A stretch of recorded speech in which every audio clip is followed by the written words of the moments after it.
नमस्कार ओडिशा आज 11 नवेम्बर 2025 मंगलवार आपण माने सुनुचंती एसपी ओडिया न्यूज वीडियोटी को शेष पर्यंत देखंतु जहा फल कि मात्र किछि समय मध्यरे आज दिनर संपूर्ण खबर जानि परिबे ता पूर्वरु चैनल ले नुआ थिले चैनल टी को सब्सक्राइब कर दियंतु ओ आपण माने केउ जिल्ला रे देखुचंती कमेंट माध्यम रे जणैबा पई भूलंतु नाही। आसंतु सुनिबा आजिर मुख्य खबर गुडिक। आज प्रथम खबर नुआ राशन कार्डधारी को केबे मिलिबो आयुष्मान कार्ड। राज्य में नुआ राशन कार्डधारी को मिलुनी आयुष्मान कार्ड। आयुष्मान भारत योजनार परिवार रे प्रत्येक सदस्य को कार्ड दिया जाउथुवा बेले नुआ हिताधिकारी कार्ड पई चाहि रहिचंती। सरकारी स्तर रे नुआ कार्ड छापिबा पई ए पर्यंत कोनोसी ऑर्डर दिया जाय नाही। तेणु नुआ राशन कार्डधारी माने आयुष्मान कार्ड पाइबा पई बहु दिन पर्यंत अपेक्षा करबाकू पड़ी पारे बोली आशंका करा जाउछि। चलित वर्ष एप्रिल मासरे राज्य रे आयुष्मान भारतर शुभारंभ होईछि। 1 कोटी अधिक परिवार 3.46 कोटी लोक एही योजना रे स्वास्थ्य सुविधा पाइबे। प्रत्येक सदस्य को कार्ड मिलिबा फल रे से माने जेउ अंचल रे थिले भी स्वास्थ्य सेवा पाई परिबे। स्वास्थ्य विभाग रु मिलिथिबा सूचना अनुसार आयुष्मान कार्ड छापिबा पई राज्य सरकार पक्षरु केंद्र सरकार अनुबंधित एक संस्था को एही दायित्व दिया जायथिला। वर्तमान सुधा राज्य में 2 कोटी 45 लाख रु अधिक हिताधिकारी को आयुष्मान कार्ड बंटा सरीछि। हेले किछि सीडीएम ओ तांको जिल्ला रे जतिक संख्यक आयुष्मान भारत हिताधिकारी अछंती ताहा तुलन रे तांको कम कार्ड दिया जायथिबा अभियोग करिसंती। जदिओ आयुष्मान भारत योजना रे राशन कार्ड थिले जणे व्यक्ति चिकित्सा पाइबार सुविधा रहिछि, मात्र वास्तव रे अनेक समय रे एहाकु नै लोक माने समस्यार सम्मुखीन हेउछंती। नुआ आयुष्मान कार्ड छापिबाकू सरकार देई नाहंती ऑर्डर। तत्कालीन राज्य सरकार राज्य रे नुआ राशन कार्ड प्रदान को बंद कर देइथिले। राज्य रे नुआ सरकार आसीबा परे पुणी थरे राशन कार्ड प्रदान आरंभ होईछि। जोगाण विभाग रु मिलिथिबा सूचना अनुसार एहा भितरे प्राय 12 लाख लोक राशन कार्ड पई आवेदन करिसंती। प्रत्येक दिन आवेदन आसुछि, हेले राशन कार्ड रे नुआ सदस्य को जोड़िबा ओ नूतन भाबे राशन कार्ड बंटन को मिसाई समुदाय संख्या 6 लाख टपिछि। अनेक आवेदनकारी को क्षेत्र स्तरीय जांच जारी रहितिबारु से माने योग्य विवेचित हेले एही संख्या आहुरी वृद्धि पाई पारे। मात्र नुआ भाबे राशन कार्ड पाइथिबा व्यक्ति कार्ड छपाइबा लगी सरकार पक्षरु ऑर्डर दिया जाय नाही। राशन कार्ड देखाई जणे आयुष्मान भारत योजना रे चिकित्सा पाई परिबे। तेणु निर्दिष्ट भाबे कोनोसी अभियोग आसिले ताहार समाधान कराजिबो बोली अधिकारी जनक कहिसंती। परवर्ती खबर पुणी बढ़ी पारे mobile recharge. Telecom company Jio Airtel आउ वोडाफोन आइडिया निजर कोटी कोटी ग्राहकों को देबाकू जाउछंती बड़ झटका। काहेकि ना खूब शीघ्र महंगा हेबाकू जाउछि मोबाइल रिचार्ज प्लान। नुआ रिपोर्ट अनुसार आसंता मास 1 तारिख रे मोबाइल रिचार्ज प्लान 10 रु 12% वृद्धि पाई पारे। जहाँ हेले वर्तमान 169 टंका थिबा रिचार्ज प्लान रो दाम वृद्धि पाई 269 टंका हेबा सहित 869 टंकिया रिचार्ज प्लान 969 टंका को वृद्धि पाइबो। वर्तमान सुधा जियो एयरटेल और Vodafone idea company recharge plan वृद्धि नहीं कौनसी घोषणा करनथिले भी आसंता मास 1 तारिख रु रिचार्ज प्लान रो दाम बढ़ी पारे बोली खबर आसीछि। तेबे वर्तमान समय रे 84 दिन रो वैलिडिटी सहित 2 जीबी डाटा मिलुथुवा प्लान रो दाम रहिछि 949 टंका रु 969 टंका। तेणु आगको एही दाम आहुरी बढ़िले रिचार्ज प्लान रो दाम मध्ये वृद्धि पाइबो। परवर्ती खबर मार्च 8 तारिख रे मिलिबो सुभद्रा टंका। एकाथरे 2टी किस्तीर टंका देबे सरकार। सुभद्रा योजना को नहीं आसिला बड़ खबर। मार्च 8 तारिख रे सुभद्रार नुआ हिताधिकारी को मिलिबो टंका। एका बेले नुआ हिताधिकारी को 2टी किस्तीर टंका देबे राज्य सरकार। ए नै घोषणा कले उपमुख्यमंत्री प्रभाती परिडा। किस्ती टंका पाइबाकू हेले नुआ हिताधिकारी को आवेदन करबाकू पड़िबो। एहा सह मासे पर्यंत सुभद्रा पोर्टाल रे करिहेबो आवेदन। जदि देखिबा पुराना हिताधिकारी 2टी किस्तीर टंका पाइछंती, तृतीय किस्ती टंका केबे आसीबो सरकार ए नै तारीख घोषणा करिनथिबा बेले मार्च रे तृतीय किस्ती आसीबो बोली अनुमान करा जाउछि। परवर्ती खबर आगकू बैंक महामिश्रण सबु मिसी देश रे रहिबे 5टी बैंक। केंद्र सरकार देशर बैंकिंग क्षेत्र में गुरुत्वपूर्ण परिवर्तन आनिबा पई योजना करूछंती, जहार फलस्वरूप सरकार बैंक गुड़िकर महामिश्रण पई प्रस्तुति चलाइछंती। देश रे बैंक गुड़िकर मिश्रण करी एक विश्वस्तरीय बैंक प्रतिष्ठा करने को केंद्र सरकार योजना करूछंती। देश रे थिबा समस्त बैंक रो मिश्रण घटाई केवल 5टी बैंक रखिबा को प्रस्ताव थिबा सूचना मिलिछि। रिपोर्ट अनुसार नीति आयोगर सुपारिश आधार रे सरकार छोट सार्वजनिक क्षेत्र बैंक गुड़ी को बड़ बैंक सहित मिश्रण करिपारंती। एपरि हेले Indian overseas bank, central bank of India, bank of Baroda ଏବଂ ବ୍ୟାଙ୍କ ଅଫ୍ ମହାରାଷ୍ଟ୍ରର ମିଶ୍ରଣ ହେବ। ତେବେ ଏହା ଗ୍ରାହକମାନଙ୍କ ପାଇଁ କିଛିଟା ସମସ୍ୟା ଆଣିପାରେ। ମିଶ୍ରଣ ପରେ ବ୍ୟାଙ୍କଗୁଡ଼ିକୁ ନୂତନ ବ୍ୟାଙ୍କ ପାଇଁ ସମସ୍ତ ପ୍ରାସଙ୍ଗିକ ଡକ୍ୟୁମେଣ୍ଟ ପ୍ରକ୍ରିୟାକରଣ କରିବାକୁ ପଡ଼ିବ, ଯାହା ସେମାନଙ୍କର କାର୍ଯ୍ୟଭାର ବୃଦ୍ଧି କରିବ। ଭାରତ ଏବେ ବିଶ୍ୱସ୍ତରୀୟ ବ୍ୟାଙ୍କ ପ୍ରତିଷ୍ଠା ଲକ୍ଷ୍ୟରେ ଆଗକୁ ବଢୁଛି। ଉଦ୍ଦେଶ୍ୟ ରହିଛି ଏଭଳି ବ୍ୟାଙ୍କ ପ୍ରତିଷ୍ଠା କରିବା ଯାହା ଭିତ୍ତିଭୂମି, ମ୍ୟାନୁଫ୍ୟାକ୍ଚରିଂ ଏବଂ ଟେକ୍ନୋଲୋଜି ଭଳି ବୃହତ ଆବଶ୍ୟକତାକୁ ପୂରଣ କରିବା ସହିତ ବଡ଼ ଆକାରରେ ଋଣ ଦେଇପାରିବ। ପରବର୍ତ୍ତୀ ଖବର, ବିଜେଡି ନେତାଙ୍କ ଘରେ ଆୟକର ଚଢ଼ାଉ। ବିଜେଡି ନେତାଙ୍କ ଘରେ ଆୟକର ଚଢ଼ାଉ। ବିଜେଡି ନେତା ମନୋଜ ମିଶ୍ରଙ୍କ ଘରେ ରବିବାର ଆୟକର ଚଢ଼ାଉ ହୋଇଛି। କୋମନା ବାସଭବନର ଆୟକର ବିଭାଗର ଚଢ଼ାଉ ଜାରି ରହିଛି। କୋମନା ବ୍ଲକର ପୂର୍ବତନ ଅଧ୍ୟକ୍ଷ ଥିଲେ ମନୋଜ ମିଶ୍ର। ଏବେ ବିଜେଡି ରାଜ୍ୟ ସାଧାରଣ ସମ୍ପାଦକ ଅଛନ୍ତି ମନୋଜ। ପୂର୍ବରୁ ନୂଆପଡ଼ା ଜିଲ୍ଲା ବିଜେଡି ସଭାପତି ଥିଲେ ମନୋଜ ମିଶ୍ର। ତେବେ ଅନ୍ୟପକ୍ଷେ କଂଗ୍ରେସ ଛାଡ଼ି ବିଜେଡିର ଯୋଗ ଦେଇଥିବା ମହମ୍ମଦ ଜୁନେଦଙ୍କ ଘରେ ଶନିବାର ଆଇଟି ରେଡ୍ ହୋଇଥିଲା। ପରବର୍ତ୍ତୀ ଖବର, ଆସନ୍ତା 13ରେ ମୁଖ୍ୟମନ୍ତ୍ରୀଙ୍କ ବାଲେଶ୍ୱର ଗସ୍ତ। ଆସନ୍ତା 13ରେ ବାଲେଶ୍ୱର ଗସ୍ତରେ ଯିବେ ମୁଖ୍ୟମନ୍ତ୍ରୀ ମୋହନ ଚରଣ ମାଝୀ। ସର୍ଦ୍ଦାର ପଟେଲଙ୍କ 150ତମ ଜୟନ୍ତୀ ଏକତା ଦୌଡ଼ରେ ସେ ସାମିଲ ହେବେ।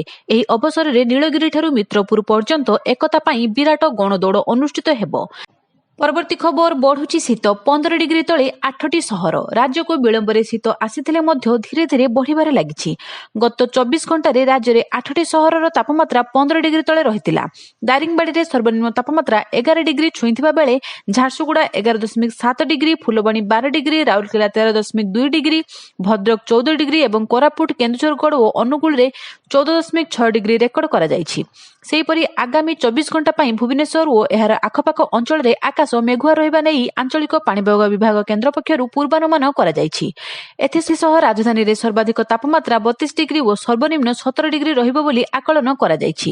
ଅପରପକ୍ଷେ ଉତ୍ତର ଆଭ୍ୟନ୍ତରୀଣ ଓଡ଼ିଶାର ଜିଲ୍ଲାଗୁଡ଼ିକରେ କିଛି ସ୍ଥାନରେ ସର୍ବନିମ୍ନ ତାପମାତ୍ରା ପ୍ରାୟ 4 ଡିଗ୍ରୀ ହ୍ରାସ ପାଇଛି। ସେହିପରି ଆଭ୍ୟନ୍ତରୀଣ ଓଡ଼ିଶା ଓ ଉତ୍ତର ଉପକୂଳ ଓଡ଼ିଶାରେ ଜିଲ୍ଲାଗୁଡ଼ିକର କିଛି ସ୍ଥାନରେ ପ୍ରାୟ 2ରୁ 3 ଡିଗ୍ରୀ ତାପମାତ୍ରା ହ୍ରାସ ପାଇଛି। ଅପରପକ୍ଷେ ଆଗାମୀ 2ରୁ 3 ଦିନ ମଧ୍ୟରେ ସାଧାରଣ ତାପମାତ୍ରା ଆହୁରି 2ରୁ 3 ଡିଗ୍ରୀ ସେଲସିୟସ୍ କମିବାର ସମ୍ଭାବନା ରହିଛି। ତେବେ 15 ତାରିଖ ପର୍ଯ୍ୟନ୍ତ ରାଜ୍ୟର ବିଭିନ୍ନ ଜିଲ୍ଲାରେ ପାଗ ଶୁଖିଲା ରହିବ ବୋଲି ବିଭାଗ ପକ୍ଷରୁ ସୂଚନା ଦିଆଯାଇଛି। ପରବର୍ତ୍ତୀ ଖବର, ଇସିଆଇଙ୍କ ଦୃଷ୍ଟି ଆକର୍ଷଣ କଲେ ନବୀନ ପଟ୍ଟନାୟକ। ନୂଆପଡ଼ା ଉପନିର୍ବାଚନରେ ଆଚରଣ ବିଧି ଉଲ୍ଲଂଘନ ହେଉଥିବା ଅଭିଯୋଗ କରି ବିଜେଡି ସୁପ୍ରିମ ନବୀନ ପଟ୍ଟନାୟକ ଇସିଆଇଙ୍କ ଦୃଷ୍ଟି ଆକର୍ଷଣ କରିଛନ୍ତି। 48 ଘଣ୍ଟାର ନିରବତା ଅବଧିକୁ କଡ଼ାକଡ଼ି ଭାବେ କାର୍ଯ୍ୟକାରୀ କରିବାକୁ ନବୀନ ଇସିଆଇଙ୍କ ନିକଟରେ ଦାବି କରିଛନ୍ତି। ନୂଆପଡ଼ା ବାହାରେ ଭାଜପା ନେତା ଏବଂ ମନ୍ତ୍ରୀମାନେ ଏବେ ବି ଘୁରି ବୁଲୁଛନ୍ତି ବୋଲି ଇସିଆଇଙ୍କ ନିକଟରେ ଅଭିଯୋଗ ହୋଇଛି। ବିଜେଡି କର୍ମୀ ଏହାର ବିରୋଧ କରିବାରୁ ସେମାନଙ୍କୁ ଥାନାରେ ଅଟକ ରଖାଯାଇଛି। ଜିଲ୍ଲା ପ୍ରଶାସନ ଏବଂ ସ୍ଥାନୀୟ ପୁଲିସ ପକ୍ଷପାତ ଭାବେ କାର୍ଯ୍ୟ କରୁଥିବା ଅଭିଯୋଗ ହୋଇଛି। ନିର୍ବାଚନର ବିଶ୍ୱସନୀୟତା ବଜାୟ ରଖିବାକୁ ଇସିଆଇଙ୍କ ଆବଶ୍ୟକ ପଦକ୍ଷେପ ନେବାକୁ ଦାବି ହୋଇଛି। ପରବର୍ତ୍ତୀ ଖବର, ବିପୁଳ ପରିମାଣର ନକଲି ବିଦେଶୀ ମଦ। ଆନ୍ତଃଜିଲ୍ଲା ନକଲି ବିଷାକ୍ତ ବିଦେଶୀ ମଦ ବ୍ୟବସାୟୀ ଗିରଫ। ମୟୂରଭଞ୍ଜ ଜିଲ୍ଲା ବେତନଟି ଅବକାରୀ ଥାନାକୁ ମିଳିଛି ବଡ଼ ଧରଣର ସଫଳତା।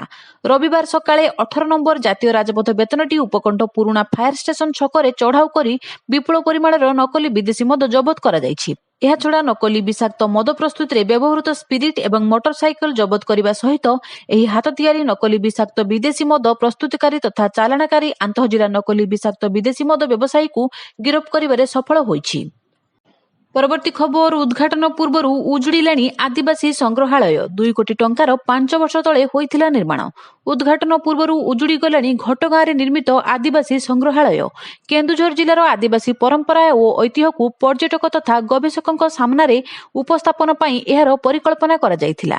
ପ୍ରାୟ 2 କୋଟି 2 ଲକ୍ଷ ଟଙ୍କା ବ୍ୟୟରେ 5 ବର୍ଷ ତଳୁ ଏହାର ନିର୍ମାଣ ସରିଥିଲେ ମଧ୍ୟ ଏହା କେବେ ଖୋଲିବ ତାହାର ଉତ୍ତର ମିଳୁନାହିଁ। ଅବ୍ୟବହୃତ ହୋଇ ପଡ଼ି ରହିଥିବାରୁ ଦୁର୍ବୃତ୍ତମାନେ ଏହାର ଝରକା, ଗ୍ରିଲ୍, କାଚ ଭାଙ୍ଗି ସାରିଲେଣି।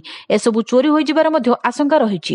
ଏହାର ପରିସର ଅନାବନା ଗଛଲତାରେ ଘେରି ଯାଇଥିବାରୁ ଭୂତକୋଠି ପାଲଟିଲାଣି ବୋଲି ସ୍ଥାନୀୟ ଲୋକେ କହିଛନ୍ତି।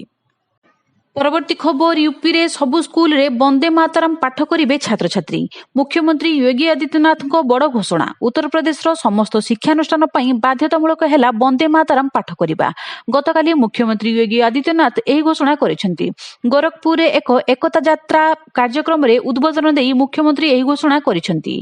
ଯୋଗୀ ଆଦିତ୍ୟନାଥ କହିଛନ୍ତି ଯେ ବନ୍ଦେ ମାତରମ୍କୁ ବିରୋଧ କରିବାର କୌଣସି ଅର୍ଥ ନାହିଁ। ଏହାକୁ ବିରୋଧ କରିବା ଭାରତର ବିଭାଜନ ପଛର ଏକ ବଡ଼ କାରଣ ଥିଲା।